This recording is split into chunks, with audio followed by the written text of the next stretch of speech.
রহমতের নবী বলছেন, যেই বান্দা আল্লাহর দেওয়া সম্পদের যাকাত পাই হিসাব করে যাকাত আদায় করবে, ওদের সম্পদ আল্লাহ ফেরেশতা দিয়া হেফাজত করবে। কাদের কুদরতু দারি বর কামাল, আন্তা রব্বি আন্তা হাসবি জুল জালাল, তুহি কাদের জলিলুল্লাহ জাহাদার, বহর হালে তুহি মেরা নেগাহদার। আল্লাহ পাক রব্বুল আলামিন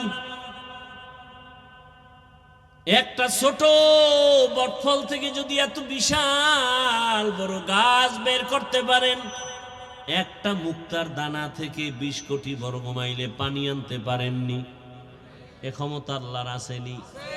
আল্লাহ তাআলা বলেন, কুদরতে পানির উপরে আল্লাহ নজর দিলেন, পানির মধ্যে তরঙ্গ আর ঢেউ, ঢেউয়ে ঢেউয়ে বাড়ি লাগতে লাগতে ফেনা জন্ম হলো। ফেনাগুলো আস্তে আস্তে আস্তে আস্তে গাঢ় হয়ে গেল। গাঢ় হওয়া মাত্র মাটির চামড়ার মতো আবরণ পড়ে গেল। এবার মাটির জমিন শুরু, পৃথিবী নামক স্থানের মধ্যখানে। আল্লাহ বলেন, ইন্না আউয়ালা বাইতিন, ওই মাটির ওখানে আল্লাহ পাক একটা ঘর বানানোর সিদ্ধান্ত নিয়া জিব্রাইলকে সাক্ষী রেখে বললেন, হে জিব্রাইল, সাক্ষী থাকো, এখানে আমি একটা ঘর বানাবো। এখনো কিন্তু পৃথিবী হয় নাই। ফেরেশতাদের সাথে একটা পরামর্শ হইছে। ফেরেশতারা, আমি একদল জাতি পাঠাবো জমিনের মধ্যে, ওই জাতি হবে সৃষ্টির শ্রেষ্ঠ।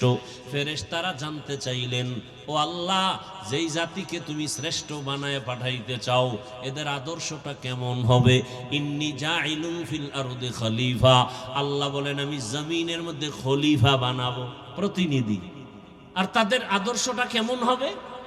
আল্লাহ ভিন্ন আয়াতে বলেন, ওয়াশ-শামসি ওয়া দুহাহা ওয়াল কমারি ইযা তালাহা ওয়ান নাহারি ইযা জাল্লাহা ওয়াল লাইলি ইযা ইয়াগশাহা ওয়াস সামাই ওয়া মা বানাহা ওয়াল আরদি ওয়া মা তাহাহা ওয়া নাফসিন ওয়া মা সাওয়াহা ফাআলহামাহা ফুজুরাহা ওয়া তাকওয়াহা।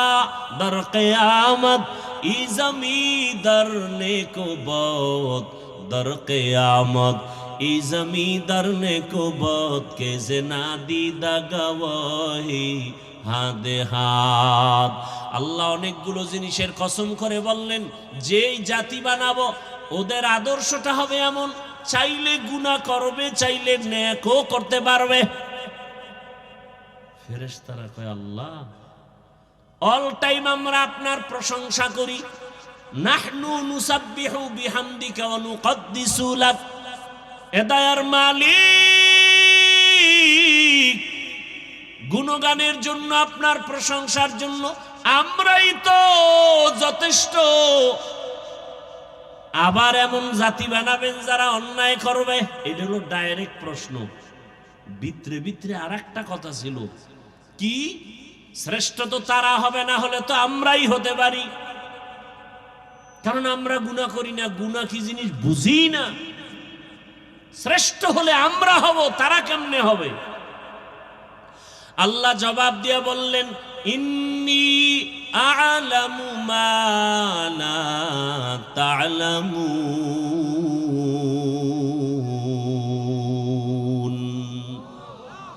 আমি আল্লাহ যাহা জানি তোমরা তা কিছুই জানো না।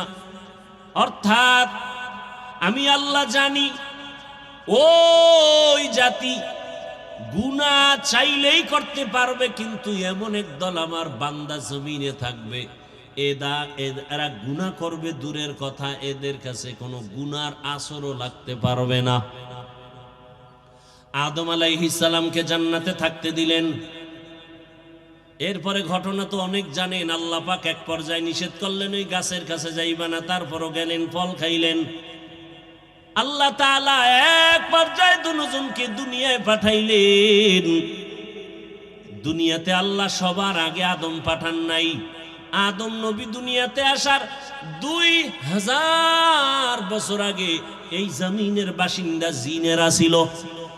কারা ছিল? ইবনে কাসির রহমাতুল্লাহ আলাইহি বলেন, জিনের আগেও এই জমিনের বাসিন্দা ছিল আর একদল প্রাণী, এরাও শরীয়ত আল্লাহর মানত, এদের নামও লেখছে আল হিন আল বিন। আল হিন আর বিন নামে এই প্রাণীগুলো জমিনে বসবাস করত। এরপরে জিন, জিনের পরে ফেরেশতা, এরপরে মানুষ আসছে। মানুষের মধ্যে প্রথম আসছে আদম। আদম আসছে কই জানেন না? জানেন না? চরণদ্বীপ ভারতের জমিনে আসছেন পয়গম্বর আদম। আম্মা জান হাওয়া আসছেন আরবের ভিতরে জেদ্দায়। জানার মতো অনেক কথা আছে, বলবো না মোনাজাতের দিকে দৌড় দেব? আদম আলাইহিস সালাম ভারতের চরণদ্বীপে আসছেন। হাওয়া রইছে জিদ্দায়, দুইজনের সাথে কোনো মোলাকাত নাই।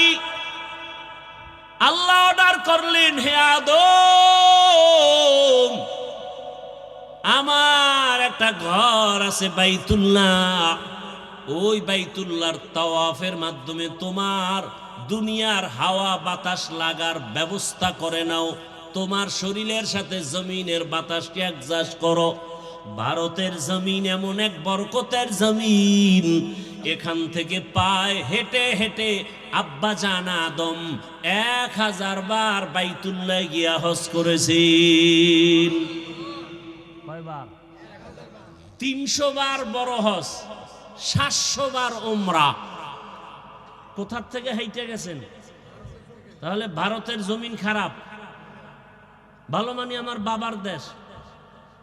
এখন ওই সোরারা কইব আমি ভারতের দালাল, কথা হয় না। আমি বলি তোর 14 গোষ্ঠী দালাল, আমরা নয়।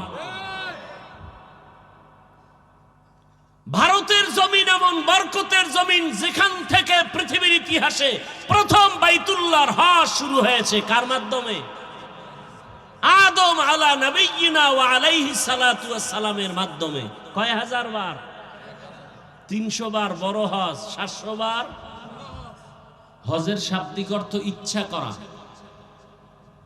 ইসলামের পরিভাষায় হজ বলে নির্দিষ্ট সময় নির্দিষ্ট জায়গায় গিয়া আল্লাহর সন্তুষ্টি অর্জনে আল্লাহর হুকুম পালন করার নাম হজ। হজ কেন? জন্মভূমির টান, এজন্য হজ। হজ কেন? রহমতের সেন্টার, এজন্য হজ। কেন?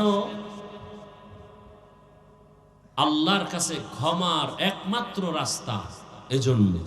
এবার বিস্তারিত শুনতে থাকেন। এই যে জমিন বা পৃথিবী কিচ্ছু হয় না, এর আগে কি ছিল? ভুলে গেছেন কথা? পানি। পানি আসলো কোথা থেকে? ঐতিহাসিকগণ এবং মুফাসসিরিনে কেরাম ব্যাখ্যা বের করেছেন। আল্লাহ কুদরতের দ্বারা বললেন একটা মুক্তা বানাইতে, মুক্তা বানানো হলো। মুক্তা চিনেন তো? না চিনলেও চিনার মতো নাম শুনতে শুনতে মুক্তা বুঝেন তো? অনেক বড় না অনেক ছোট? সমুদ্রের ঝিনুকের মধ্যে হয় মুক্তা, অনেক দামি। সব ঝিনুকে হয় না। ভাদ্র মাসের অমাবস্যার রাত, কোন রাত? বৃষ্টি হয়, ঝিনুকগুলো সমুদ্রের কিনারা এসে হাঁ করে তাকায় থাকে, নীরবে নিস্তব্ধ। রহমতের এক বৃষ্টির ফোঁটা যে ঝিনুকের মধ্যে পড়বে, আল্লাহ যেটা কবুল করবেন ওই ফোঁটা মুক্তা হয়ে যাবে। সব ফোঁটায় হয়। বাবার এক ফোঁটা পানিতে সন্তান হয় মায়ের গর্ভে, তাই তো? কথা বল। সব ফোঁটায় হবে? তাহলে তো এক একজন বাবার 1000 করে সন্তান হবে। আল্লাহ তাআলা যেই ফোঁটা দিয়া চাইবেন ওই ফোঁটায় সন্তান হবে। আল্লাহ চাইবেন না, কোনো ডাক্তারের বাবারও ক্ষমতা নাই সন্তান দিবে। শাহজালাল শাহপরানের মাজার তো পরের কথা। অনেকে তো মাজারে যায় সন্তান চাইতে, আল্লাহ দুর্বল হয়ে গেছে তো ওই জন্য পিসাবের কাছে যায়। কি নাউজুবিল্লাহ? নাউজুবিল্লাহ। আল্লাহর ক্ষমতা আর কারো মধ্যে আছে? তাহলে আল্লাহ যে একক ক্ষমতার মালিক এ কথা থাকে না। আল্লাহ এককভাবে যে ক্ষমতার মালিক এটার মধ্যে আর কারো ভাগ, যদি কেউ মনে করে আছে, মনে করার নাম শিরিক। যে মনে করে তার নাম মুশরিক। মুশরিকদের জন্য জান্নাত চিরতরে হারাম। তো মুক্তা আল্লাহ বানাইলেন কি? আল্লাহ অর্ডার করলেন, কুদরত মুক্তা তুমি পানি দাও। পানি দিতে দিতে 20 কোটি বর্গমাইল এরিয়ায় পানি দিল। লেখেন কয় কোটি? 20 কোটি বর্গমাইল এরিয়ায় মুক্তা থেকে পানি আসলো। প্রশ্ন বড় জটিল, সামান্যতম একটা মুক্তা থেকে এত পানি আসলো কিভাবে? বিশ্বাস করার পরে যদি যুক্তি চান দেওয়া হবে, আর বিশ্বাস না করে যুক্তি চাইলে দেওয়া হবে না। বিশ্বাস করার পরে যদি যুক্তি চায় আল্লাহও দিবেন। যেমন ইব্রাহিম নবী আল্লাহকে বললেন, আল্লাহ আপনি মরার পরে জিন্দা করেন কেমনে? কয় বিশ্বাস করো না? কয় করি। তাহলে প্রশ্ন কেন? বলে লিয়াতমা ইন্না কলবি, আমার অন্তরের সান্ত্বনার জন্য। যুক্তিতে বুঝে আসুক না আসুক আল্লাহর কথা মানি। আল্লাহ কয় মানলে যুক্তি আছে, যদি কেউ মানি না তোর যুক্তি দেওয়া হবে না, তুই বেঈমান। এত ছোট মুক্তা থেকে 20 কোটি বর্গমাইল এরিয়ায় পানি আসলো কিভাবে? প্রথম জবাব আল্লাহর কুদরত। কার কুদরত? কাদের কুদরত দারি বরকামাল, আনতা রব্বি আনতা হাসবি যুল জালাল, তুহি কাদের জলিলুল্লাহ জাহাদার, বহর হালে তুহি মেরা নিগাহদার। দুনিয়ার সব বিবেক আল্লাহ বলেন এটা আমার কুদরতের দ্বারা হবে। পাথর কথা বলতে পারে না। আবু জাহাল হাতের মুষ্টির মধ্যে কিছু পাথর নিয়ে কয়, মুহাম্মদ বলো আমার হাতে কি?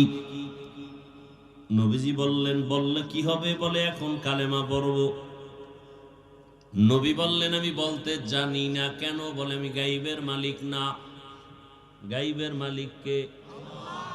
কুল লা ইয়ালামু মান ফিস সামাওয়াতি ওয়াল আরদিল গায়বা ইল্লাল্লাহ। হে রাসূল আপনি বলে দেন, নিজেই বলেন আসমানের বাসিন্দারা কেউ গায়ব জানে না, জমিনের বাসিন্দারা কেউ গায়ব জানে না। একমাত্র গায়বের মালিক কে? নবী বলেন, কি আছে হাতে আমি জানি না, তবে চাচা আবু জাহালের হাতে কি আছে তোমরা আওয়াজ দাও। নবীজি কথা বলা মাত্রই পাথরগুলো কালেমায় শাহাদাত পড়া শুরু করলো জোরে জোরে। আবু জাহাল পাথরগুলো জমিনের মধ্যে মেরে বলে, ভাতিজা মুহাম্মদ তুমি এত বড় জাদুকর আগে জানি নাই। কপালে কি নাই? হেদায়াত নাই। নবীর সাথে থাকলো, খাইলো একসাথে 13 বছর, এরপরও কালেমা পড়লো। আর 27 বছরের যুবক তরবারি নিয়ে দৌড়ায় নবীকে জবাই করবে। জবাই করতে আসিয়া কালেমাওয়ালা হয়ে গেল। নাম কি? কয় বছর? 27 বছর বয়সের যুবক রসুলকে হত্যা করতে এসে কালেমা পড়ে ফেলল।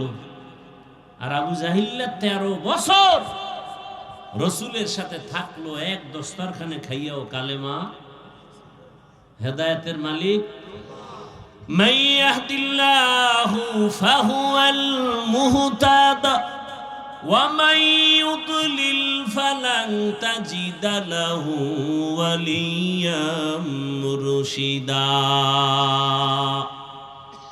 আল্লাহ যাকে হেদায়েত দিবেন সে পেয়ে যাবে, যাকে দিবেন না সে। তাহলে বান্দার দোষ কি? আল্লাহ হেদায়েত দিলে পাবো, দেয় নাই জন্য পাই না। তাহলে বান্দার তো কোনো দোষ নাই, সব দোষ আল্লাহ। কি?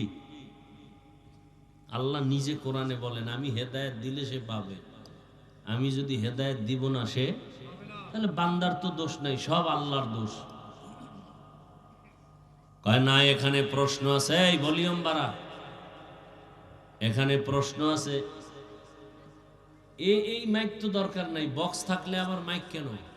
এটা ঘুরাও, ওদিকে সোজা করো দোনোটা, ওটাও সোজা করো, এটাও সোজা করো। বক্সের সাউন্ড দাও, মনিটরের সাউন্ড দাও। ওই মাইক ঘুরাই দাও, এই বাসটা ধরে ঘুরে ওদিকে দাও। বন্ধ থাকলে বন্ধ, এটির সাউন্ড ঠিক করো। গুম গুম করবে না, স্পষ্ট সাউন্ড বের হবে। কি কথা বলতেছিলাম, গেছেন বুঝলা? আল্লাহর দোষ। আল্লাহ বলেন এখানে কথা একটা বাকি, কি? আমি হেদায়েত দিলে পাবে, আর আমি যাকে দিব না সে। প্রশ্ন, আল্লাহ কাকে দিবেন কাকে দিবেন না, প্রশ্নের জবাব আল্লাহর কাছে যে হেদায়েত চাইবেন তাকে আল্লাহ দিবেন। ওয়াল্লাযীনা জাহাদু ফীনা লানাহদিয়ান্নাহুম সুবুলানা ওয়া ইন্নাল্লাহা লামাআল মুহসিনিন।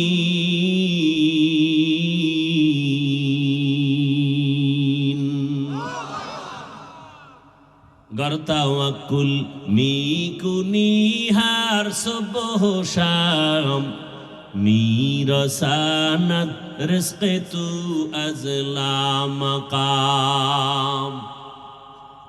খারাপ লাগতেছে যেই কথাগুলো শুরু করছি, চলবে? শেষ হইতে ফজর হইব, বাকি আমি 1 ঘন্টার বেশি করব না। কারণ হজের বয়ান এক জায়গায় করছি 3.5 ঘন্টায়ও শেষ করতে পারিনি। আমার জুমার মসজিদে চলে 7-8 জুমা চলবে 2-3 মাস।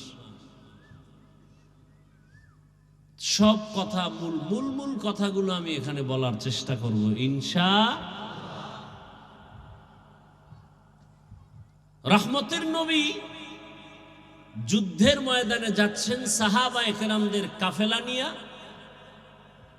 একজন হলে সাহাবী, একাধিক হলে সাহাবা, মহিলা হলে আনহা, পুরুষ হলে আনহু, বেশি হলে আনহুম, মহিলারা বেশি হলে আনহুন্না। সাহাবায়ে কেরামের কাফেলা নিয়ে নবী যাচ্ছেন যুদ্ধের ময়দানে। হেঁটে হেঁটে বহুদূর, পানি নাই, সাথে কূপ নাই, যার যার পাত্রে পানি ছিল তাও শেষ। পিপাসার্ত অবস্থায় বললেন, ইয়া রাসূলুল্লাহ, পানির প্রয়োজন। নবী বললেন, কারো কাছে নাই? বলে নাই। বলে, তো পাত্রের মধ্যে তো 1 ফোঁটাও থাকতে পারে, তোমরা সব এক জায়গায় হও, একটা পাত্রে ওই ফোঁটা দাও। দিতে দিতে 1 কাপ ধরেন, কথার কথা নবীজি আঙ্গুল দিলেন, এই পরিমাণ পানি বাড়তে থাকলো, সবার পাত্র ভরে ফেললো, সবাই পানি পান করলো পেট ভরে, আসুদা হয়ে পানি পান করলো। এরপরও জাগার পানি জাগায় রয়ে গেল। কার কুদরত? একটা মুক্তা থেকে 20 কোটি বর্গ মাইল পানি আসলো, কার কুদরত? আল্লাহর কুদরত। আচ্ছা, বটগাছ আছে তো আমাদের দেশে, মারেফতের খানকা, ওখানে লাল কাপড় দিয়া ডেক টেক বসায়, আছে না? এরা সব বটগাছ তলায় যায় কেন বুঝে আসে না। আচ্ছা দেখেন তো, এই বটগাছটা ছোট না বড়? অনেক বড়। মাগুরা এলাকা, ওদিকে গেলাম যশোর, এক জায়গায় সাইনবোর্ড লেখা শতবর্ষী বটগাছ, অর্থাৎ 100 বছরের বেশি হয়ে গেছে বয়স। আচ্ছা, এই বটগাছটা হয়েছে একটা ফলের থেকে, একটা বিচির থেকে হয়েছে না? সেই বট ফলটা কত বড়? 1 কেজি। সামান্য একটা বটফল থেকে এত বিশাল বড় গাছ কেমনে হলো আমাকে বলেন তো?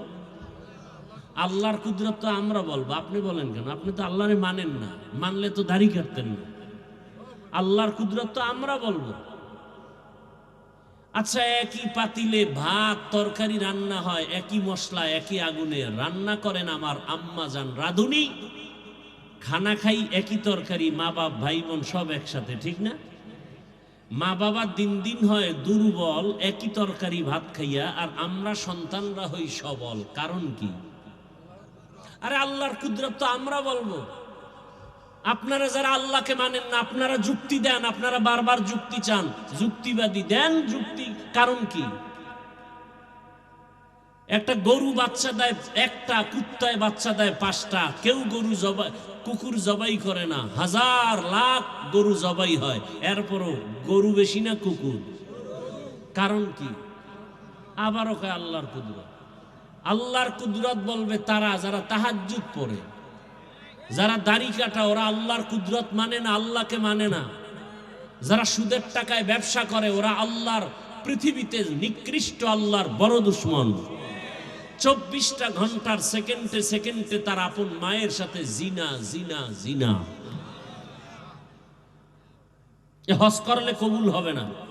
সুদের টাকায় যাদের নাম আছে, এরা জিকির করলে কবুল হবে না, নামাজ পড়লে কবুল হবে না, দান করলে সওয়াব হবে না, মাদ্রাসা করলে সওয়াব হবে না, মোনাজাত দিলে কবুল হবে না। তওবা না করে কবরে গেলে কোরআনের আয়াত, চিরস্থায়ী জাহান্নাম। কয়দিন? 1 সপ্তাহ। হ্যাঁ, এই দেশে সুদ নাই, ঘুষ নাই, নিমক হারামের গোষ্ঠী। ভোটের আগের রাত্রে যারা খাইছে পায়খানা, কেউ খায় নাই। সবগুলো হারামখোর, সবগুলো হারামখোর। এই টাকা খাইয়া রক্ত হইছে শরীরে, রক্ত হারাম। এদের জন্য ওই অংশ জান্নাত হারাম। চোর যারা টাকা খাইছে ওরাও জালেম, যারা ভোটের আগে টাকা খাওয়াইছে ওরাও জালেম। আল্লাহ হেদায়াত দান করুন। ওই দিন টের পাইছেননি কিছু পিসাবের মুরিদের ধাক্কা কেমন? ভোটের আগে টাকা খাইয়া জিকিরের অ্যাকশন, আর সে আজিম। কত তাবলিগওয়ালা ভাগরিওয়ালা হাজি সাহেবের ইমান 0 পয়েন্টে গেছি গা ভোটের আগের রাতে। কি আমি মাঝে মাঝে বলি না, কার ইমানের পার্সেন্ট কত মজবুত? মাইয়া বলা বিয়া সময়ে দেখা যায়। হ্যাঁ, তলে তলে যৌতুক খায়, সামনে উপরে কিছু চায় না, ঘরে বয়ে খায়। এটা দিল না কেন? মানবতা হইল। এটা দিল না কেন? এটা মানবতা হইল। আছে না নাই? আল্লাহ হেদায়াত দান করুন। এই কথাগুলো আমরা আপনাদেরকে যদি সতর্কতার জন্য না বলি, কে বলবে? বলনেওয়ালা আলেমও তো এখন বন্ধ হয়ে গেছে। টাকা পাইলেই হক কথা বন্ধ, চেয়ার পাইলেই আসল কথা বন্ধ। বলনেওয়ালা আলেমের জবানও দিন দিন কমে যাচ্ছে। আমি মরে যাব, আমার বলাও বন্ধ হয়ে যাবে। কি মনে করেন আমি তো এদেশের সন্তান, একটা গর্ব, আমার জন্মভূমি। আচ্ছা ধরে না নামগো, এটা কোন থানা? আশেপাশে মসজিদে আগামী জুমায় যদি এই কথাগুলো কোনো খতিব সাহেব শুরু করে যে হাফিজ ভাই যে বয়ান করে গেল, আমিও একটু পিক আপ লইয়া দেখি তো কেমন। বয়ানটা জুমায় যদি টাটকাভাবে দেয়, ফলাফলটা কেমন আসবে? সূর্য ডুবার পরে দেখবে গাইবি আওয়াজ। কি বলে 1 মাসের ছুটি। কারণ শিয়ালের হাতে মুরগি আমানত। শিয়াল চিনেন তো? হ্যাঁ, শিয়ালের হাতে মুরগি দিলে কয়দিন পরে পাবেন ফেরত? হ্যাঁ, শিয়ালের হাতে মুরগি দিলে যা হয়, মসজিদ মাদ্রাসার চাবি সুদখোরের হাতে দিলে তাই হবে। এ তো আমি বলে গেলাম, আর কেউ বলবে? তক্তা ছুটে এলে। কিন্তু এই দোষ কি সুদখোরের? সব আপনাদের দোষ। পৃথিবীতে আল্লাহর ঘর মসজিদ ছাড়া আর সুন্দর কোনো জায়গা আছে?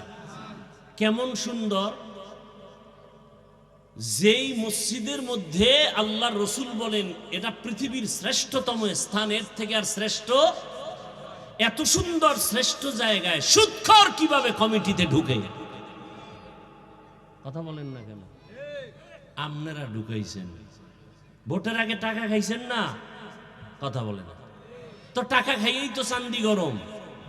এখন আপনি প্রতিবাদ করতে পারবেন না। হুজুরে যদি একটা হক কথা কয় আপনিও তলে তলে কেন হুজুরে বুঝা চলবে না, হুজুরে না বুঝা চলছে বাস। প্রত্যেক ইমাম খতিব মসজিদে ঘোষণা দিবে, এই সুদখোরেরা আমগো নামাজ নষ্ট করবা না, কোন সুদের টাকা আমগো খানা দিবা না, না খায়া থাকবে। সমস্যা কেন? একজনে বলে 13 জনে বলে না, এহেন হইল সমস্যা। কথা ঠিক না? আল্লাহ হেদায়াত দান করুন। রাগ করতেছেন? রাগ করলে আজকেই করবেন, আর জীবনে না আইলেন। রিজিকের মালিক কি? ওয়াজ মাহফিল না আল্লাহ? মাছের খানা কে দেন? নদীর মাছের খানা কে দেন? উড়ে পাখি যে উড়ে সকালবেলা বের হয়, সন্ধ্যাবেলা পেট ভরে বাসায় এসে বাচ্চার খানা নিয়ে কে খাওয়ায়? জঙ্গলে হাজারো প্রাণী আছে, কে খাওয়ায়? গর্তের পিপিলিকার খানা কে দেন? বলেন ওরা দামি না আমরা দামি? তো ওদেরে দিলে আল্লাহ আমগো দিবেন না? তাহলে এত ভয় কেন, এত পেরেশানি কেন? আরে ভয় তো আপনি করবেন না, ভয় করবে তো ওই ব্যক্তি আপনাকে। দেখবেন একটা কথা মনে রাখবেন, লিখে রাখবেন, যদি আপনি সৎভাবে চলেন না, গরিব হলেও সব টাকাওয়ালারাও আপনাকে ভয় করবে। আল্লাহর কসম করে বলছে, যদি আপনি সৎভাবে চলেন, হালাল ভাবে, বড় মাস্তান পর্যন্ত আপনার সামনে কথা বলতে সাহস পাবেন। আপনি গরিব হলো আপনার সামনে কথাই বলতে পারবেন না। আপনি তো সে হালালের পাওয়ার জানেন না, আপনি হারাম খেয়ে সব ধ্বংস করে ফেলেছেন।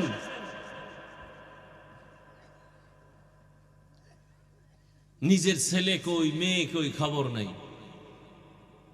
গর্ব করে আমার ছেলে এনজিওতে চাকরি করে, বেতন 30, এমনি হেমনে আরো 30, এমনি হেমনে গর্ব করে বাবা। আছে না নাই? পিপিলিকার খানা যদি আল্লাহ দিতে পারেন, নদীর মধ্যে বড় বড় নীল তিমি আছে সমুদ্রে, এক একটা নীল তিমির প্রতিদিনের খাদ্য তালিকা 1000 কেজি চিংড়ি মাছ। কে খাওয়ায়? কোহে কাফ নামের একটা পাহাড় আছে, ওখানে একটা প্রাণী বসবাস করত, সি মর্গ তার নাম। প্রতিদিনের খাদ্য তালিকা 40টা মোটা তাজা হাতি প্রতিদিন। কে খাওয়ায়? তো সে আল্লাহ আমগো দিবেন না? আমরা আল্লাহর আপন, ওরা আপন না। তা আমাদের এত টেনশন কেন? আল্লাহর উপরে ইয়াকিন দুর্বল। সাহাবায়ে কেরামদের ইয়াকিন এত মজবুত, নদীর মধ্যে জাহাজ ডুবছে, খবর আসছে, বলে ভাই আপনার জাহাজ ডুবে গেছে। বলে আল্লাহর কসম আমারটা ডুবে নাই। আপনি দেখছেন? কয় না, খোদার কসম আমি দেখি নাই। কথা আপনি কসম খাইলেন? গিয়ে খবর লো, গিয়ে দেখি ঠিকই অন্য একটা জাহাজ ডুবে গেছে, তার নিজেরটা ডুবে নাই। দৌড়ে গেল। ভাই আপনি কসম খাইলেন, এত ভরসা পাইলেন কোথায়? বলে রসুলের হাদিস। রহমতের নবী বলছেন, যেই বান্দা আল্লাহর দেওয়া সম্পদের যাকাত পাই হিসাব করে যাকাত আদায় করবে, ওদের সম্পদ আল্লাহ ফেরেশতা দিয়া হেফাজত করবে। কাদের কুদরত দারি বর কামাল, আন্তা রব্বি আন্তা হাসবি জুল জালাল, তুহি কাদের জলিলুল্লাহ জাহাদার, বহর হালে তুহি মেরা নেগাহদার। আল্লাহ পাক রব্বুল আলামিন একটা ছোট বটফল থেকে যদি এত বিশাল বড় গাছ বের করতে পারেন, একটা মুক্তার দানা থেকে 20 কোটি বর্গ মাইলে পানি আনতে পারেননি, এ ক্ষমতা আল্লাহর আসেনি? আল্লাহ তাআলা বলেন, কুদরতে পানির উপরে আল্লাহ নজর দিলেন, পানির মধ্যে তরঙ্গ আর ঢেউ, ঢেউয়ে ঢেউয়ে বাড়ি লাগতে লাগতে ফেনা জন্ম হলো। ফেনাগুলো আস্তে আস্তে আস্তে আস্তে গাঢ় হয়ে গেল। গাঢ় হওয়া মাত্র মাটির চামড়ার মতো আবরণ পড়ে গেল। এবার মাটির জমিন শুরু, পৃথিবী নামক স্থানের মধ্যখানে। আল্লাহ বলেন, ইন্না আউয়ালা বাইতিন ওই মাটির ওখানে আল্লাহ পাক একটা ঘর বানানোর সিদ্ধান্ত নিয়া জিব্রাইলকে সাক্ষী রেখে বললেন, হে জিব্রাইল, সাক্ষী থাকো, এখানে আমি একটা ঘর বানাবো। এখনো কিন্তু পৃথিবী হয় নাই। ফেরেশতাদের সাথে একটা পরামর্শ হইছে, ফেরেশতারা আমি একদল জাতি পাঠাবো জমিনের মধ্যে, ওই জাতি হবে সৃষ্টির শ্রেষ্ঠ।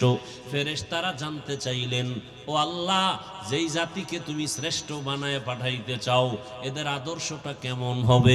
ইন্নী জাইলুন ফিল আরদি খলিফা, আল্লাহ বলেন আমি জমিনের মধ্যে খলিফা বানাবো। প্রতিনিধি মানে রাজনীতির নেতা। কি চিন্তা করেন, আল্লাহ বলছেন আমি প্রতিনিধি বানাবো, এখানে একদল বক্তারা ওয়াজ করে আল্লাহ রাজনীতির নেতা বানাইবেন। নেতা মানে অন্যভাবে ঘুরায় কয় আমি ওদিকে ঢুকলাম না। এরা অপব্যাখ্যা করে না। ভাইরা আমার, আর তাদের আদর্শটা কেমন হবে? আল্লাহ ভিন্ন আয়াতে বলেন, ওয়াশ-শামসি ওয়া দুহাহা ওয়াল কমারি ইযা তালাহা ওয়ান নাহারি ইযা জাল্লাহা ওয়াল লাইলি ইযা ইয়াগশাহা ওয়াস সামাই ওয়া মা বানাহা ওয়াল আরদি ওয়া মা তাহাহা ওয়া নাফসিন ওয়া মা সাওয়াহা ফাআলহামাহা ফুজুরাহা ওয়া তাকওয়াহা। দর কিয়ামত ই জমিদার নেকো বহুত, দর কিয়ামত ই জমিদার ने को बहुत के जना दीदा गवाही হাদে হাত। আল্লাহ অনেকগুলো জিনিসের কসম করে বললেন, যেই জাতি বানাবো ওদের আদর্শটা হবে এমন, চাইলে গুনাহ করবে, চাইলে নেকও করতে পারবে। ফেরেশতারা কয়, আল্লাহ অল টাইম আমরা আপনার প্রশংসা করি, নাহনু নুসাব্বিহু বিহামদিকা ওয়া নুকদ্দিসু লাক। এদায়ার মালিক, গুণগানের জন্য, আপনার প্রশংসার জন্য আমরাই তো যথেষ্ট। আবার এমন জাতি বানাবেন যারা অন্যায় করবে? এটা হলো ডাইরেক্ট প্রশ্ন। ভিতরে ভিতরে আর একটা কথা ছিল, কি শ্রেষ্ঠ তো তারা হবে, না হলে তো আমরাই হতে পারি, কারণ আমরা গুনাহ করি না, গুনাহ কি জিনিস বুঝি না। শ্রেষ্ঠ হলে আমরা হব, তারা কেমনে হবে? আল্লাহ জবাব দিয়ে বললেন, ইন্নী আ'লামু মা লা তা'লামুন,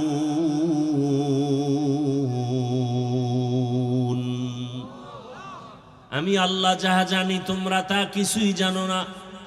অর্থাৎ আমি আল্লাহ জানি ওই জাতি গুনাহ চাইলেই করতে পারবে, কিন্তু এমন একদল আমার বান্দা জমিনে থাকবে, এরা গুনাহ করবে দূরের কথা, এদের কাছে কোনো গুনার আসরও লাগতে পারবে না। এমনও জাতি অবস্থা তাদের অন্তরে হবে। আল্লাহ পাক এইবার সিদ্ধান্ত করে ফেললেন যে ফেরেশতারা তোমরা বুঝো না কেমনে শ্রেষ্ঠত্ব দান করব, এবার তুমি বাস্তবে একটা নমুনা দেখাই। আল্লাহ নমুনা দেখাইতে গিয়া আদমকে মানাবার সিদ্ধান্ত নিলেন। ঘর বানানোর সিদ্ধান্ত আগে, এবার আদমকে বানাবেন।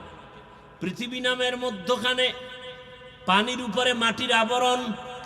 আল্লাহ বলেন, সরদার ফেরেশতাদের জিবরাইল জমিনে যাইয়া ওই মাঝখানের মাটির চামড়াটা অংশ আমার কাছে নিয়ে আস, আমি আদম রে বানাবো। জিবরাইল গিয়া মাটির একটু চামড়া নেওয়া লাগবে, দিবে না, মনে কষ্ট। জিবরাইল ব্যর্থ হয়ে চলে গেলেন। আল্লাহ পানি নেই। আল্লাহ বলেন, মিকাইল যাও। মিকাইল আইসাও পারে নাই, ফেরত। এইবার আসছে ইসরাফিল, ফেরত। রাজি হয় না। আল্লাহকে, আজরাইল তুমি যাও তো। আজরাইল সেই কি এর আবার অনুমতি? কুদরতের হাত জিবরাইল ফেরেশতার হাতটার তালু দিয়া একটা আঘাত করছে, ওইটা পুরা চামড়া টান মেরে লয়ে দৌড়। আল্লাহ নেও। কয় দেরি হইল না? দেরি কি আবার? মাত্র জিবরাইলের হাতের তালুর মধ্যে ঢুকে গেছে পুরা চামড়া। তা বুঝেন আজরাইলের তো পুরা হাতটা কত বড়। এটা হলো হাতের তালু। এই লোক, এই ফেরেশতার দেহ কত বড়। আজকে তালতলি একজনের রুহু কবজ করলো, আজকে ঠিক একই টাইমে একজন মারা গেল আমেরিকায়। আজরাইলে কেমনে করে? বলে পুরা পৃথিবীটা আজরাইলের সামনে একটা পানদানের মতো। কার কুদরত? এবার আল্লাহ ওই প্রথম পৃথিবীর ওই যে চামড়ার মতো হইছে, এখান থেকে আল্লাহ আদমকে বানালেন, আমাদের আদি পিতা। খেয়াল করেন, পেস্টাস লাগায়েন না আবার পরে। আদম আদিম শব্দ থেকে, আদিম শব্দ আরবি, এর বাংলা অর্থ চামড়া। কিসের চামড়া? মাটির। মাটির চামড়া থেকে আদম তৈরি। আল্লাহ আদমকে বানাইয়া এরপরে ফেরেশতার সামনে উপস্থাপন করলেন, আর ফেরেশতাদের বললেন সব মাখলুকতের নাম বলো। ফেরেশতারা পারলেন না। ওয়া আল্লামা আদম আল আসমাআ কুল্লাহা, আল্লাহ আদমকে বললেন, আদম তুমি এবার নামগুলো বলে দাও। আদম সব মাখলুকতের নাম বলে দিল। এবার ফেরেশতারা কয়, আমরা নিজেরে যে বড় মনে করছিলাম, মনে মনে ভয় পেয়ে গেছে, আমরা তো আসলে বড় হওয়ার যোগ্য। এটা আল্লাহর কাছে পেশ করলেন কোরআনের আয়াত, সুবহানাকা লা ইলমা লানা ইল্লা মা আল্লামতানা ইন্নাকা আনতাল আলিমুল হাকীম। ও দয়ার মালিক, তুমি যা শিখাইছো তাই পারি, এর বাইরে পারি না। আদমই শ্রেষ্ঠ হওয়ার যোগ্য, আমরা শ্রেষ্ঠ হতে পারি না।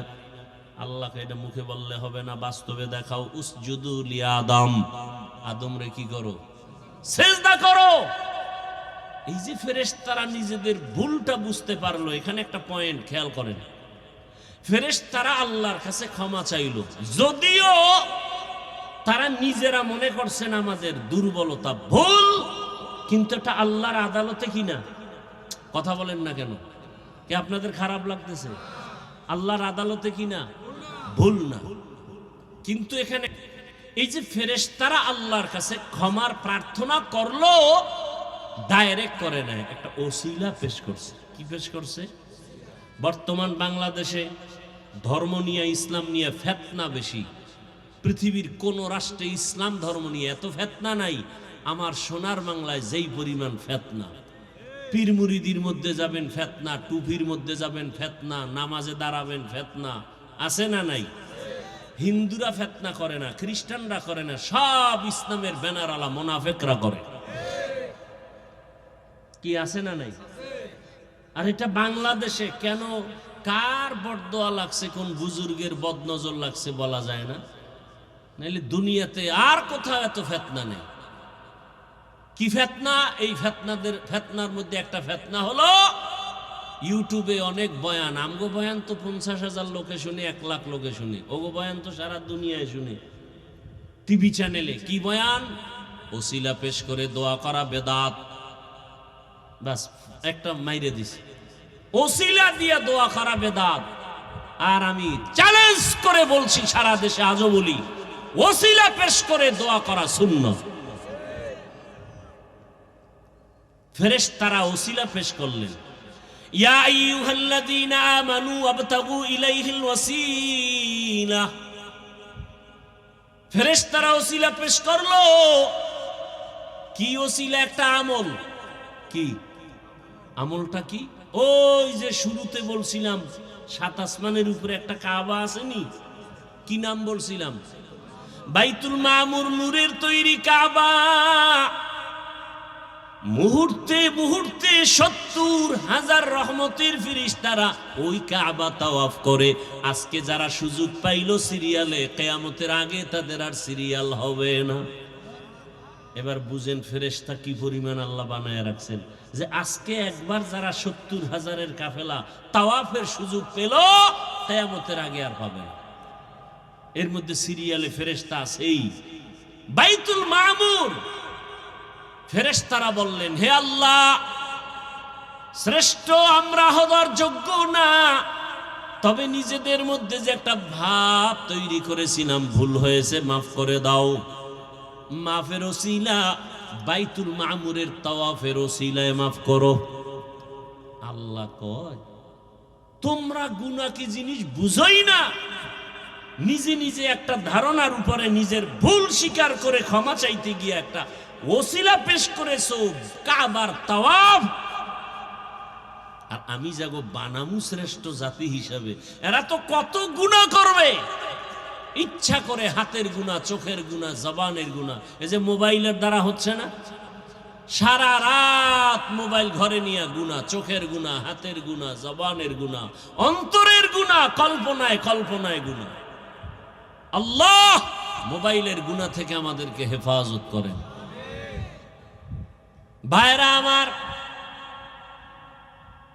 আল্লাহ পাক বললেন, ও ফেরেশতারা, তোমরা ওসিলা পেশ করেছো বাইতুল মামুর কাবার তাওয়াফ। আমার যেই জাতি বান্দা হবে শ্রেষ্ঠ, এরা অন্যায় করে ক্ষমা চাওয়ার দরকার। এদেরও তো একটা ঘর বানানো প্রয়োজন। ও জিবরাইল যাও, ওই আদমরে যেই মাটির থেকে বানানোর সিদ্ধান্ত নিলাম ওখানে বাইতুল্লাহ নির্মাণ করো। প্রথম বাইতুল্লাহ নির্মাণ হয় জিবরাইল আমিন ফেরেশতার মাধ্যমে। এরপরে জমিনে আল্লাহ ঘর বানাইলেন বাক্কা নগরীতে। বাক্কা মানি এখন যার নাম মক্কা, আগে ছিল তার নাম। এগুলো এক ব্যাখ্যা। আর এক কথা হলো, না বাক্কা কেন বলা হয়? কাবা যে এরিয়ায় আছে এই জায়গাটার নাম বাক্কা, আশেপাশের জায়গার নাম মক্কা। আবার বলে বাক্কা কেন বলে? বাক্কা শব্দের অর্থ হলো নত হওয়া। কি হওয়া? ওখানে গেলে সব মাস্তান কি হয় না, ধনী লোক একটু ভাব নেই, অনেক কোনো ভাব চলে। রিক্সা ড্রাইভারও সাদা কাফন পরে লাশের মতো কাফন লাগাও। ধনী তুমি একই পোশাক পরো, মাথায় টুপি রাখা যাবে না, পায়ে কোনো জুতা রাখা যাবে না, সেলাইবিহীন কাপড় পরো। এবং এই কাপড় পরা অবস্থায় কোনো আতর লাগানো যাবে না, সাবান দিয়ে ডোলে গোসল করা যাবে না, কোনো একটা বিচিও খোটে রক্ত বার করা যাবে না। ওখানে গিয়া জোরে জোরে চিল্লায় বলতে হবে লাব্বাইক আল্লাহুম্মা লাব্বাইক লাব্বাইক লা শারীকা লাকা লাব্বাইক ইন্নাল হামদা ওয়ান নি'মাতা লাকা ওয়াল মুলক লা শারীকা লাক। এটাকে তালবিয়া বলে। কি বলে? হজের নিয়ত আছে, নামাজ ছাড়া হজ না করা পর্যন্ত মরণ হবে না যদি একটা আমল দি করেন। করবেন না হুদে কইয়া লাভ কি? করবেন। যারা পাঁচ ওয়াক্ত নামাজ পড়ে না এরা তো আমল জীবনেও করতে পারবে না, সম্ভবই না। আর এই পাঁচ ওয়াক্ত নামাজের পরে ওই আমলটা করলে তার হজ করা ছাড়া মরণ হবে না। ভাইরা আমার, হাদিস শরীফে নবী বলেন, বান্দা যখন সাদা কাফন পরে লাব্বাইকের আওয়াজ দেয়, জোরে দিবে, আওয়াজটা যতদূর যাবে ওই এরিয়ার সব আল্লাহর ভিন্ন মখলুক তার পক্ষে হাসরের দিন সাক্ষী দিবে। এবং এই পুরা তালবিয়া 4 শ্বাসে পড়া সুন্নত। কয় শ্বাসে? এই মনে রাখবেন, আমি পড়ে শুনাই, এটা খেয়াল করবেন। লাব্বাইক আল্লাহুম্মা লাব্বাইক লাব্বাইক লা শারীকা লাকা লাব্বাইক ইন্নাল হামদা ওয়ান নি'মাতা লাকা ওয়াল মুলক লা শারীকা লাক। কয় শ্বাস হইল? এই 4 বারে 4 শ্বাসে পড়বেন। এটাও তো আমগো খবর নেই। হ্যাঁ, হজ এত সোজা। শাইখুল হাদিস আল্লামা আজিজুল হক রহমতুল্লাহ আলাইহি বলতেন, হজ যদি কেউ করতে চায় তাহলে প্রথম গিয়া সে দেখবে, দ্বিতীয়বার গিয়া জানবে, তৃতীয়বার গিয়া করবে, তাহলে হবে হজ করা। আরে হজের উপরে একটা কিতাব লেখছেন পৃথিবীর শ্রেষ্ঠ একজন বিখ্যাত আলেম, সমস্ত আলেম তার নাম জানে, তার কিতাব মাদ্রাসায় পড়ানো হয়। উনি গিয়া বাইতুল্লাহ তওয়াফ শুরু করছে উল্টা দিকে, অথচ উনি হজের বই লেখছে বিশাল। ওখানে গেলে সব হুজুর্গ এলেম দুর্বল হয়, বড় কঠিন হালাত। এ ভাই, রসুলের সুন্নত, পানি পান করবেন কোন দিক দিয়া? বাম হাতে। জুতা পরবেন আগে কোন পা, মসজিদে ঢুকবেন কোন পা, রসুলের সুন্নাত ভালো কাজ ডান পা। হজ করছেন বা উমরা করছেন কারা একটু হাত দেখেন তো, খবর নেই, হাত নামান। আচ্ছা, যারা ছবিতে দেখেন খেয়াল করবেন, যারা করছেন এদেরও খেয়াল নেই। প্রত্যেকটা ভালো কাজ ডান দিক দিয়ে শুরু হয়, ঠিক, কিন্তু হজের তাওয়াফ শুরু হয় বাম দিক দিয়ে। কারণ কি? যখন আমরা তাওয়াফ শুরু করি এই সিনাটা বাম দিকটা কাবার দিকে থাকে, খেয়ালও করেন নাই কি? ডান দিক থাকে না বাম সাইড, অর্থাৎ এদিকে ঘুরে। হজরে আসওয়াদ পাথরের গোড়ার থেকে তাওয়াফ শুরু হয়, বামে ঘুরতে থাকবে, ঘুরতে ঘুরতে কয় চক্কর? 7টা। গুইরা এই সাদা হজরে আসওয়াদের এখানে আসবে, এক চক্কর শেষ, আবার এখান থেকে ঘুরবে। সব ডান দিক দিয়া সুন্নত। তাওয়াফটা বামে কেন? কথা বুঝেন নেই না? কিসের ডান দিক দিয়ে? বাম সিনা বাম দিকে ঘুরে, বাম দিকে। ডানে তাওয়াফ করলে তো হবেই না। সিনা বাম দিকে শুরু হয়, বামে ঘোরে, বামে তাওয়াফটা শুরুই হয় বাম দিক দিয়ে। এই যেমন এই ধরনের স্টাইল, হ্যাঁ, ডান দিক দিয়ে শুরু করলে এদিক দিয়ে ঘুরা শুরু হইল। কিন্তু না, এই হজরে আসওয়াদ এই কোনায়, ওখান থেকে ঘুরতে থাকবে বামে, বামে ঘুরে আইয়া এখানে আবার আবার ঘুরো। এই সিনা বাম দিকে, বাইতুল্লাহ লাগে সম্পর্ক, ডাইনটা থাকবে এই সাইড। আর যদি ডানে ঘুরি, এদিক থেকে শুরু করি, তাহলে এই সিনা থাকবে কাবার দিকে। এই সিনা কখনো কাবার দিকে থাকবে না। আপনি চিন্তা করতে পারেন যে বড় কঠিন কথা, এটা বুঝতেও বড় কঠিন। তাওয়াফের সময় বাইতুল্লাহর দিকে তাকানো যাবে না, কত কঠিন আইন। যখন তাওয়াফ করি হাজি সাহেবরা, বাইতুল্লাহর দিকে তাকায় থাকা যাবে না, নিষেধ। সিনা ফিরানো যাবে না বাইতুল্লাহর দিকে তাওয়াফের সময়, শুধু এইটা থাকবে, এই বাম সাইড। বড় কঠিন হালাত। দেখেন, রসুলের রওজায় চিল্লানো যাবে না, চিল্লাইলেই গুনাহ। বাইতুল্লাহ জোরে আওয়াজ না দিলে গুনাহ। লাব্বাইক কেউ যদি কয় আমি বড় লোক মানুষ, একটু আস্তে কই, গুনাহ। ওখানে জোরে চিল্লাও, শুধু চিল্লাও, রমল করো, নাইচা নাইচা হাঁটো। এখন অসৎ চোর, যারা দিনের চোর, এরা যদি আমার এই কথাটারে কাট করে সাইরা দেয় যে হাফিজুর রহমান সাহেব বলছে নাইসা নাইসা তাওয়াফ করো, নাচতে কইছে, এরকম বেয়াদবা আমার দেশে আছে না নাই? অভাব নাই। ওই চোরারা তো রমল কি তাও ভালো করে বুঝে না, রমল কি তাও বুঝে না। বুঝাইতে গিয়া বলছি এইভাবে হেলে দুলে তাওয়াফ করতে হবে, এটারে রমল কয়। তুমি ধনী না গরিব, ওখানে কোনো মাস্তানি চলবে না। গরিবেরও যেই সুরাত, ধনীরও একই সুরাত, আওয়াজও এক। লাব্বাইক আল্লাহুম্মা লাব্বাইক, লাব্বাইক লা শারীকা লাকা লাব্বাইক, ইন্নাল হামদা ওয়ান নি'মাতা লাকা ওয়াল মুলক লা শারীকা লাক। রেকর্ড করলে তো বুঝতে পারবেন, এইটা 4 বারে পড়তে হবে। এটা আমরা তো খবরও নেই। আল্লাহ সবাইকে বুঝার তৌফিক দান করেন। দয়াময় আল্লাহ আদম নবীকে বানায়া জান্নাতে রাখলেন। আল্লাহ কয় আদম তুমি ঘুমাও। এমন ঘুম দিছেন যে মনে হয় আর জীবনে উঠবেন না। আল্লাহ রাব্বুল আলামিন কুদরতের হাত দিয়া আদম নবীর পৃষ্ঠ থেকে পিপিলিকার সুরাতে সবগুলো রূহকে বের করে নিলেন। কিয়ামত পর্যন্ত যত মানুষ আসবে সব প্রাণীর রূহ পিপিলিকার ন্যায় আল্লাহ বের করলেন। আর আদম নবীর এক হাড় থেকে আম্মাজান হাওয়াকে বানাইলেন। মনে আছে আদম শব্দের অর্থ কি বলছিলাম? চামড়া, মাটির চামড়া থেকে। আর হাওয়া হাওয়া হাওয়া শব্দ হলো হাওয়া, ওয়ের উপরে তাসদিদ। এটা হাইয়ুন থেকে হাওয়া। হাইয়ুন মানে জিন্দা। হাইয়ুন মানে কি?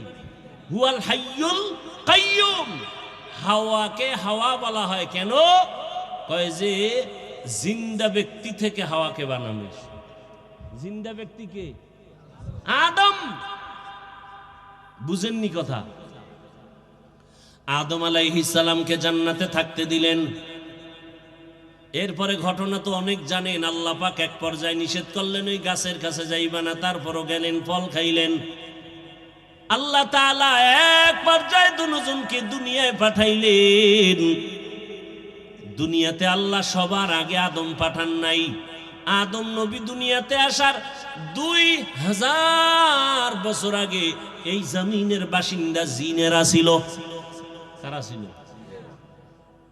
ইবনে কাসির রহমাতুল্লাহ আলাইহি বলেন, জিনের আগেও এই জমিনের বাসিন্দা ছিল আর একদল প্রাণী, এরাও শরীয়ত আল্লাহর মানত। এদের নামও লেখছে আল হিন আল বিন।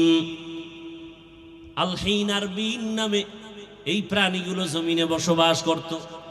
এরপরে জিন, জিনের পরে ফেরেশতা, এরপরে মানুষ আসছে। মানুষের মধ্যে প্রথম আসছে আদম। আদম আসছে কই জানেন না? জানেন না? চরণদ্বীপ ভারতের জমিনে আসছেন পয়গম্বর আদম। আম্মা জান হাওয়া আসছেন আরবের ভিতরে জেদ্দায়। জানার মতো অনেক কথা আছে, বলবো না মোনাজাতের দিকে দৌড় দেব? আদম আলাইহিস সালাম ভারতের চরণদ্বীপে আসছেন। হাওয়া রইছে জিদ্দায়, দুইজনের সাথে কোনো মোলাকাত নাই। আল্লাহ অর্ডার করলেন, হে আদম, আমার একটা ঘর আছে বাইতুল্লাহ, ওই বাইতুল্লাহর তাওয়াফের মাধ্যমে তোমার দুনিয়ার হাওয়া বাতাস লাগার ব্যবস্থা করে নাও। তোমার শরীরের সাথে জমিনের বাতাসকে অ্যাডজাস্ট করো। ভারতের জমিন এমন এক বরকতের জমিন, এখান থেকে পায়ে হেঁটে হেঁটে আব্বা জান আদম 1000 বার বাইতুল্লাহ গিয়া হজ করেছেন। কয়বার? 300 বার বড় হজ, 700 বার উমরা। কোথার থেকে হেঁটে গেছেন? তাহলে ভারতের জমিন খারাপ? ভালো মানে আমার বাবার দেশ। এখন ওই সোরারা কইব আমি ভারতের দালাল, কথা হয় না। আমি বলি তোর 14 গোষ্ঠী দালাল, আমরা নয়। ভারতের জমিন এমন বরকতের জমিন, যেখান থেকে পৃথিবীর ইতিহাসে প্রথম বাইতুল্লাহর হজ শুরু হয়েছে। কার মাধ্যমে? আদম আলা নবিয়িনা ওয়া আলাইহিস সালাতু ওয়াস সালামের মাধ্যমে। কয় হাজার বার? 300 বার বড় হজ, 700 বার। এর খবরও তো নেই। এই বয়ানটা সেদিন দিছি, সেদিন কোথায় জানি, বাগেরহাট। এর মধ্যে লাগিয়ে গেছে, লাগে গেছে বেয়াদবি করলে ওই মা বাবার অবৈধ, মা বাবার অভিশপ্ত বেয়াদব সন্তানগুলোই আলেমের বিরোধিতা করে।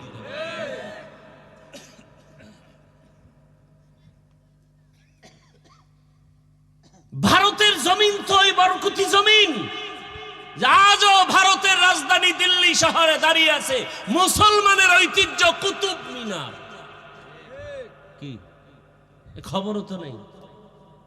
ভারতের জমিন তো ওই বরকতি জমিন, সারা বিশ্বে যত ইসলামের দাওয়াত চলে সব দাওয়াতের পাওয়ার হাউস ভারত দেওবন্দ।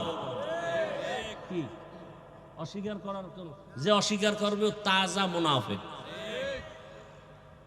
রাজনীতির ময়দানে খেদমত চলে দেওবন্দীদের সর্বোচ্চ, তাবলীগের ময়দানের খেদমত দেওবন্দীদের অবদান, রাজনীতির ময়দান ইসলামের খেদমত দেওবন্দীদের অবদান, পীর মুরিদির লাইনে খেদমত দেওবন্দীদের অবদান। আর সবগুলোর পাওয়ার হাউস কই? দেওবন্দ, ভারত। একজনের মাথার চুল বড় উকুন, এখন মেডিসিন দিলেও যায় না, তা এখন কি করা যায়? কল্লা কেটে ফেলে এই সমাধান। হ্যাঁ, কল্লা কাটবো, প্রয়োজনে চুল কামাও। কি স্কুলে একটা ছেলে অন্যায় করেছে, ওকে ধোলাই করো, নাকি স্কুলে তালা দাও? মাদ্রাসায় যদি কেউ অপরাধ করে তার বিচার করো, তার মানে মাদ্রাসায় তালা দাও? এটা হতে পারে না। অন্যায়কারীকে অন্যায়কারী হিসাবে চিহ্নিত করো, তার মানে বাবা আদমের কদমকে অসম্মানী করো না। কত অন্যায়কারকে অসম্মানী করা যাবে না, অন্যায়কারীকে অন্যায়কারী বলবো, ভালোকে ভালোই বলবো। বাইতুল্লাহ গেলেন, আরাফার ময়দানে দুজনের সাথে মোলাকাত হলো। কে কে? দুইজনে সংসার করব না? সংসার করতে যে আগুন লাগবে না? ও আল্লাহ, পাক করবো, আগুন পাবো কই? এর পিছে আরো কথা আছে। আল্লাহ কয় জিবরাইল আগুন লয়ে যারে। আগুন দিছে, কি তরকারি পাতিল শুদ্ধ পুইরা ছাই, এত তাপ। আল্লাহ কয় দিলে এমন আগুন। আদম কয় আল্লাহ আগুন দিলে এমন আগুন? আল্লাহ বলেন জিবরাইল আগুনটা নিয়ে সমুদ্রের মধ্যে 3 বার চুবা দিয়ে দাও। কয়বার? 3000 বছরের তাপ কমায় দিছে। কার কুদরত? এবার বাকি আগুন আদম রে দাও। আরো যা বাকি আছে আদমের প্রয়োজনের বাইরে কয়টি পাহাড়ের পাথরে মারো। পাথরে মেরে দিলেন। এই জন্য পাথরেও কি আছে? পানির মধ্যে কি আছে? আগুন আছে। এবার দুইজনে সংসার শুরু করলেন, দুইজন মিলে এবার আল্লাহ সন্তান দিতে শুরু করলেন। বছরে 2 জন, আগামী বছর 2 জন, পরের বছর 2 জন, এক ছেলে এক মেয়ে, এক ছেলে এক মেয়ে। আগের বছরের ছেলে পরের বছরের মেয়ের সাথে বিয়া। কার মাইয়ার সাথে কার পোলার বিয়া? কথা হয় না, দেখছেন নি? কারবার হুশ নাই। এটা কার ছেলে আর কার মেয়ে?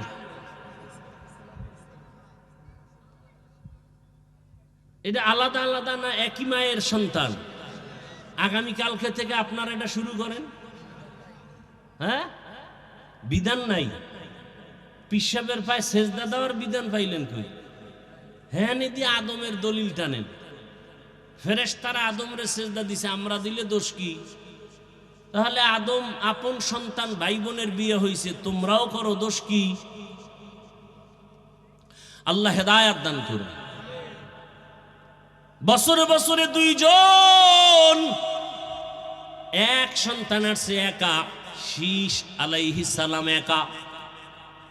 কারণ হ্যাঁ আরো ঘটনা আছে। কাবিল একটারে আবার জবাই করে মাইরে লাইছে না, হাবিল কাবিলের ঘটনা।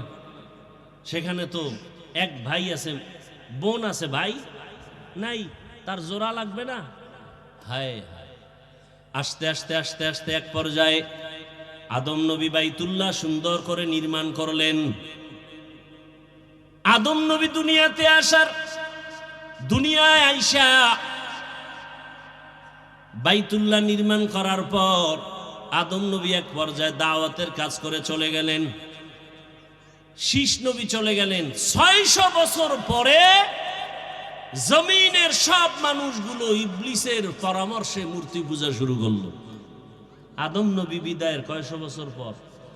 600 বছর পরে মূর্তি পূজা শুরু, চলতে থাকলো আরো 600 বছর। কত হইল টোটাল? 1200 বছরের সময় পৃথিবীর একটা মানুষ ছিল না যে মূর্তি পূজা করে নাই। ঠিক 1200 বছরের পরে পৃথিবীর প্রত্যেকটা মানুষ যখন মূর্তি পূজায় লিপ্ত, ঠিক সেই সময় আল্লাহ নূহ নবীকে পাঠাইলেন। কাকে? নূহ নবী আইসা 850 বছর দাওয়াত দিয়া মাত্র 40 জনারে মূর্তি পূজা থেকে ফিরাইলেন। কয়জন? 40 জন। আবার কয়শো বছরে 40 জন? 950 950 বছর। আল্লাহ জানায় দিলেন, এই নূহ, তুমি আর 1000 বছর দাওয়াত দিল, একটা লোক আর মূর্তি পূজা। এই 40 জন। নূহ নবী কয় যদি আর ফিরে নাই তখন মাইরে ফেলাও, এটির সব দোয়া করে দিলেন। আল্লাহ কোরআনে সে দোয়ার কথা বলছেন। أقال نوح رب لا تذر على الأرض من الكافرين ديارا। এইবার দোয়া কবুল হয়ে গেছে। দোয়া কবুল হওয়া পরেই আল্লাহ কয়, নূহ, তোমার সন্তান 40 জন মুমিন সহ আমার গজব আসবে, তুফান, নিরাপদের জন্য একটা কিস্তি বানাও। ওই কিস্তির মধ্যে 40 জন মুমিন, তোমার সন্তান সহ, আর প্রত্যেকটা প্রাণীর 1 জোড়া করে, 2টা গরু, 2টা হাতি, 2টা ছাগল, 2টা ভেড়া, 2টা বকরি, এরকম পানির মধ্যে যা আছে এইভাবে জোড়ায় জোড়ায় আল্লাহ কি বানাইতে কইলেন? কিস্তির মানে কি বলেন, সবাই বলেন, একবার বলেন নাউজুবিল্লাহ, আবার বলেন। আজকে থেকে আর জীবনে নৌকা বলবেন মানে আওয়ামী লীগেরটা না, এটা আপনি বলেন না বলেন, এটা আবার প্যাঁচ লাগায় যায়। নূহ নবীর নৌকা বলবেন না। আচ্ছা বলেন তো, পৃথিবীতে এমন কোন এক জোড়া হাতি, এক জোড়া গরু 40 জন লইয়া উঠবেন আর আপনি জিন্দা থাকবেন? মেয়া 13 জন উঠা পইরা যাইতে লইছিলাম, পইরা গেছি, ধর ধর ধর কইয়া নাই। তাহলে এটা আসলে কি নৌকা ছিল না জাহাজ? হ্যাঁ জাহাজ। তালে তালে আমরা বাঙালি তো নৌকা বইলে ফেলাইছি, নৌকা ঢুকে গেছে ঘরে ঘরে। নূহ নবীর নৌকা না জাহাজ? কি আপনার যুক্তি কি বলে? নৌকায় সম্ভব এক জোড়া হাতি নেওয়া, এক জোড়া গরু, এক জোড়া ভেড়া, এক জোড়া বকরি, এক জোড়া হরিণ, এক জোড়া বাঘ, সিংহ, এরপর 40 জন মুমিন। নৌকা না জাহাজ? জাহাজ বানাইলেন। এরপরে ঘটনা তো আপনারা জানেন, এমন তুফান আসলো, নূহ নবীর 3 সন্তান আর 40 জন মুমিন ছাড়া আর একটা মানুষও দুনিয়াতে বেঁচে নেই। পুরা দুনিয়া শেষ, আল্লাহর কাবাঘরও ওখানে নেই, সমান হয়ে গেছে, বাইতুল্লাহও দেখা যায় না। নতুন করে আল্লাহ পাক নূহ নবীর 3 সন্তানের মাধ্যমে হাম, সাম, ইয়াফাস, এই 3 সন্তান দিয়া নতুন করে পৃথিবীটাকে আবার আবাদ করা শুরু হলো। এজন্য নূহ নবীকে বলে দ্বিতীয় আবুল বাশার। প্রথম আবুল বাশার কে? আদম আলাইহিস সালাম, প্রথম আদি পিতা। দ্বিতীয় আদি পিতা নূহ আলাইহিস সালাম। এই 3 সন্তান দিয়া এবার দুনিয়া আবাদ। আস্তে আস্তে আস্তে আস্তে এক পর্যায়ে আল্লাহ এই 3 সন্তান মিলে ওই সময় একটা শহর নির্মাণ করলো। আধুনিক বিশ্বে ইরাকের অন্তর্গত ওই শহরটার নাম কোরআনের ভাষায় বাবেল শহর। কি শহর? বাবেল শহরের এক সময় অধিপতি ছিল নমরুদ। নমরুদ একদিন স্বপ্ন দেখে আগুন উঠছে, ঘুমের ভিতরে আগুন উঠে পুরা বাবেল ধ্বংস। গণকারী পণ্ডিতের কয় কি দেখলাম? কয় তোমার শনি। কি দেখছো? এমন এক পুত্র ছেলে আসবে, তোমার এই খোদাইগিরি সব শেষ। নমরুদ দেখায় তাহলে জন্ম নিয়ন্ত্রণ শুরু। এটারে বলে বার্থ কন্ট্রোল, জন্ম নিয়ন্ত্রণ হারাম। পৃথিবীর ইতিহাসে জন্ম নিয়ন্ত্রণ আইন প্রথম পাশ করে নমরুদ, আর এই আইনের ডাইরেক্টর বানাইছে ইব্রাহিম নবীর বাবা আজরকে। আল্লাহ কয় যেখানে বাঘের ভয়, ডাইরেক্টরের ঘরেই আমি ইব্রাহিমরে পাঠাবো। আসলেন ইব্রাহিম নবী। ইব্রাহিম নবী এসে নমরুদের খোদাগিরি খতম করে বাইতুল্লাহ নির্মাণ করলেন। শিশু সন্তান কাকে দিয়া? ইসমাইল নতুন ভাবে বাইতুল্লাহ নির্মাণ করলেন একটা পাথরের উপরে দাঁড়াইয়া। এরপরে বাইতুল্লাহ বানাইছেন। এখন বাইতুল্লাহ দরজা দেখছেন কয়টা? একটা। ঠিক ওই বরাবর ওই পাশে আরেকটা দরজা ছিল, 2 দরজার ছিল, এবং উপরে ছাদ ছিল না, খোলা ছিল। আল্লাহ বাইতুল্লাহ নির্মাণ করার পরে বাইতুল্লাহর পাশে একটা পাহাড় আছে, ওই যে পানির জমিন মনে আছে? কথা বলে এটা নড়াচড়া করে, নড়াচড়া করে। আল্লাহ পাক বলেন আলাম নাজআলিল আরদা মিহাদা ওয়াল জিবালা, পাহাড় দিয়ে পেরাক মারলেন। পৃথিবীতে আল্লাহ প্রথম জমিনে পাহাড় বানাইছেন, যেই পাহাড়, ওই পাহাড়ের নাম জাবালে আবু কুবাইস। বাইতুল্লাহর পাশে বর্তমান বাদশার বাড়ি উঠানো ওই পাহাড়ের উপর জাবালে আবু কুবাইসে আল্লাহ অর্ডার করলেন ইব্রাহিম, আবু কুবাইস পাহাড়ে উঠা তুমি হজের এলান করে দাও। এই বাইতুল্লাহ হজ যারা করবে, তোমার আওয়াজ যারা শুনবে তারা হজ না করে মরবে না। ইব্রাহিম নবীকে আমার আওয়াজটা কদ্দূর যাইব? এই নদীর ঘাটে। আওয়াজ দেওয়া তোমার দায়িত্ব, পৌঁছানোর দায়িত্ব আমি আল্লাহ। মুফাসসিরিনে কেরাম বলেন ইব্রাহিম নবী যখন আওয়াজ দিলেন, মায়ের গর্ভের বাচ্চার কান পর্যন্ত আল্লাহ আওয়াজ পৌঁছায় দিলেন। রুহের জগতে যত মানুষ কিয়ামত পর্যন্ত আসবে সব রুহের জগতে আওয়াজ পৌঁছায় দিলেন, এবং এই আওয়াজ যারা শুনে লাব্বাইক বলেছে এরা হজ না করে মরবে না।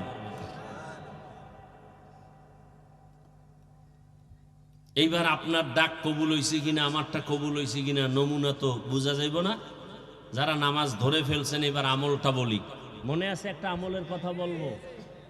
প্রতিদিন ফজরের নামাজের পরে সূর্য উঠার পরে আরেকটা নামাজ আছে, কেউ জানেননি?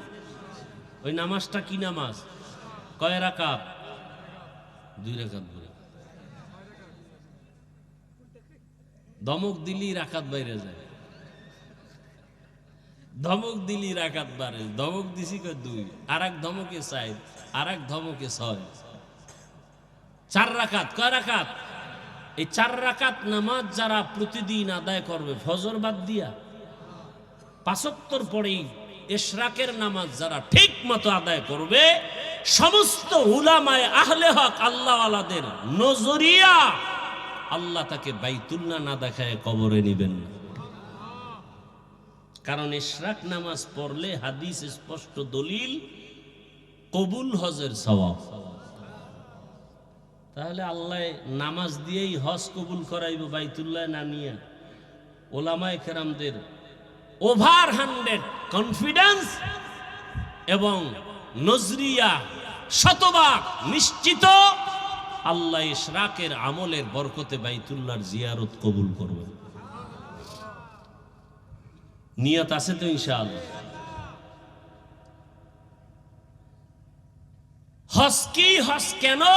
জন্মভূমির টান। হজ কেন? রহমতের সেন্টার। কারণ ওখানে অল টাইম আল্লাহর রহমত বর্ষণ হয় বাইতুল্লাহর ছাদের উপরে, অল টাইম আল্লাহর রহমত। এই জন্য বাইতুল্লাহর দিকে তাকায় থাকলেও সওয়াব। শুধু তাকায় তাকায় দেখবে তাতেও কি? যারা বাইতুল্লাহ প্রথম দেখবে, দেখা মাত্রই যে দোয়া করবে সাথে সাথে কবুল। তাহলে এমন একটা দোয়া করতে হবে যে দোয়াটা জামে হয়, মানে হয়। এক এলাকায় এক পিসা বুজুরে আইছে, আয়ে কইতেছে, এই আমি দোয়া কবুল করামু আল্লাহর কাছে, তবে এক কথায় দোয়া কইতে হইব, 2 কথায় না। এখন এক চালাক বাঙালি কয়, হুজুর আমার এক কথার দোয়া, আমি জানো স্বর্ণের প্লেটে 3 বেলা শান্তি মতো ভাত খাইতে পারি। বুঝেন না? এক কথায় দোয়া, স্বর্ণের প্লেটে যদি ভাত খায় তো এ আর ফকির থাকবে জীবনে? বাস, ধনী হওয়ার দোয়া, শান্তি, সব এক কথায়। আমার ওস্তাদ বলছেন বাইতুল্লাহ দেখলেই যে দোয়া কবুল হবে হাদিসে আছে। কি দোয়া করলে তোমরা কামিয়াব হবা? ওস্তাদ বলছেন দেখেই দোয়া করবা, আল্লাহ জীবনে যত নেক দোয়া করেছি আর নেক দোয়া করব সব তুমি কবুল করে নাও। এর থেকে আর বড় দোয়া আছে? নিয়ত করেন, সন্তানগুলোকে আমলওয়ালা বানান। কয়দিন আর বাঁচবেন? রমজানের ঈদে কত মানুষ চলে গেল কবরে, কথা ঠিক না? আল্লাহর কাছে বেশি বেশি দোয়া করেন। পর্দার আড়ালের মা বোনেরা, সন্তানটাকে ডাক্তার বানাবেন নেককার, ইঞ্জিনিয়ার বানান নেককার, ওসিডিসিএসপি বানান নেককার। আপনারাও 5 ওয়াক্ত নামাজ পড়েন, একটা ভালো সন্তানের মা হয়ে কবরে যাবেন। আপনার মতো কত মা এখনো আছে মোবাইলে সময় নষ্ট করে না, স্বামীর মাল হেফাজত করে, নামাজ ছাড়ে না, বেপরদায় চলে না। এরে আম্মা জানেন আপনারা কেন পারেন না? এরে আমার কলিজার যুবক, তোমার মতো যুবক স্কুল কলেজে পড়ে, চাকরি করে, ব্যবসা করে, শ্রমিকের কাজ করে, নামাজ পড়ে, তুমি পারবা না কেন?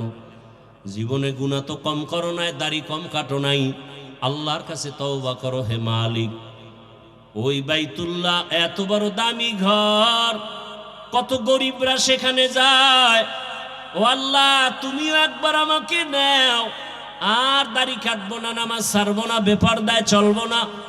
ডাক্তার হলে নেককার ডাক্তার হব, ইঞ্জিনিয়ার হলে নেককার ইঞ্জিনিয়ার হব। জীবনে আর নামাজ ছাড়বো না, বেপরদায় চলবো না। মা বাবার দোয়া, শিক্ষকের দোয়া, উলামায়ে কেরামের দোয়া পরামর্শ নিয়ে নবীর আদর্শ মেনে নবীর সুন্নত মেনে চলবো। বৃদ্ধ বাবাজিরা সন্তানটাকে আদর্শ মানুষ বানায় যান, এমন আদর্শ রাখবেন এক সময় আপনারা থাকবেন না, সন্তান গর্ব করবে আর বলবে আমার মা বাবার কারণে আমি ভালো হয়েছি। আমার মা বাবা কখনো ঝগড়া করে নাই, তর্ক করে নাই, আমার মা বাবার সাথে তর্ক করে নাই, বাবা মাকে গালি দেয় নাই, কখনো মোবাইলে সময় নষ্ট করে নাই, আজান হলেই নামাজে যাইতো। ও আল্লাহ, আমার মা বাবাকে তুমি জান্নাত দাও। এরে পর্দার আড়ালের মা ও বাবাজিরা, আর ভালো আদর্শ যদি না রেখে খারাপ আদর্শ রাখেন, সন্তান এক সময় ধিক্কার দিবে মনে মনে, আর বলবে আমার মা বাবা বড় খারাপ ছিল। দুইজনে সারাদিন ঝগড়া গালাগালি আর মোবাইল নিয়ে পড়ে থাকতো, মোবাইলে বাজে বেগানা দেখতো। বাবার আদর্শও ভালো না, মায়ের আদর্শও ভালো ছিল না। আমার মা বাবায় কোনোদিন আমাকে নামাজের কথা বলে নাই, রোজার কথা বলে নাই, গুনাহ থেকে ফেরার জন্য চেষ্টা করে নাই, বরং তারা নিজেরাই গুনাহ করত। আমার মা বাবার কারণে আমি ভালো হইতে পারি নাই। আমার মা বাবা বড় অভিশপ্ত মা বাবা। ও মা বাবারা, এই সন্তানের অভিশপ্ত শব্দ না শোনার জন্য এখন থেকে তৈরি হয়ে যান। আর মোবাইলে সময় নষ্ট করবেন না, চোখ দিয়া গুনাহ করবেন না, হাত দিয়া গুনাহ করবেন না, জবান দিয়া করবেন না। সন্তানটাকে আদর্শ ইঞ্জিনিয়ার, ডাক্তার, আদর্শ মানুষ বানায় যান। 5 ওয়াক্ত নামাজ পড়েন, স্বামীর মাল হেফাজত করেন, সন্তানটাকে আদর্শওয়ালা বানান। যুবক বাবারাও তওবা করো, তোমার মতো যুবক চাকরি করে, ব্যবসা করে, নামাজ পড়ে, অভাব নাই। আল্লাহর কাছে মনে মনে তওবা করো। আর দাড়ি কাটবা না, নামাজ ছাড়বা না, বেপরদায় চলবা না। মা বাবার দোয়া, শিক্ষকের দোয়া, উলামায়ে কেরামের দোয়া নিয়ে নবীর আদর্শ মেনে চলবো। তওবা করার মতো যদি করতে পারো, আমার মাওলা মুহূর্তের মধ্যে গুনাহ মাফ করে দিবেন। ও দয়ার মালিক, মেহেরবানি করে তওবাওয়ালা জিন্দেগি দান করেন, গুনাহমুক্ত জীবন দান করেন, বাইতুল্লাহ হজ করার জন্য কবুল করেন। আল্লাহর নবী বলেন, যারা হজে যেতে এখনো পারেন না, অন্তত হাজিদের মতো কিছু আমল করেন, বরকত পেয়ে যাবেন। বলে কেমন? হাজি সাহেবরা জিলহজ মাসের 1 তারিখ, ওই দিন থেকে নখ কাটা যাবে না, চুল কাটা যাবে না। ওই দিন থেকে আপনারাও যারা হজে যান নাই, আমরা যদি আমলটা করতে পারি, চুল কাটবো না, মুছ কাটবো না, হাতের নখ কাটবো না, যদি এভাবে থাকতে পারি কোরবানি দেওয়া পর্যন্ত, আল্লাহ পাক হাজিদের সাথে আমাদেরকেও কবুল করে একদিন বাইতুল্লাহ পৌঁছায় দিবেন। আল্লাহ তাআলা মেহেরবানি করে নবীর আদর্শওয়ালা জীবন আমাদের দান করেন। আমিন। আলহামদুলিল্লাহি রাব্বিল আলামিন।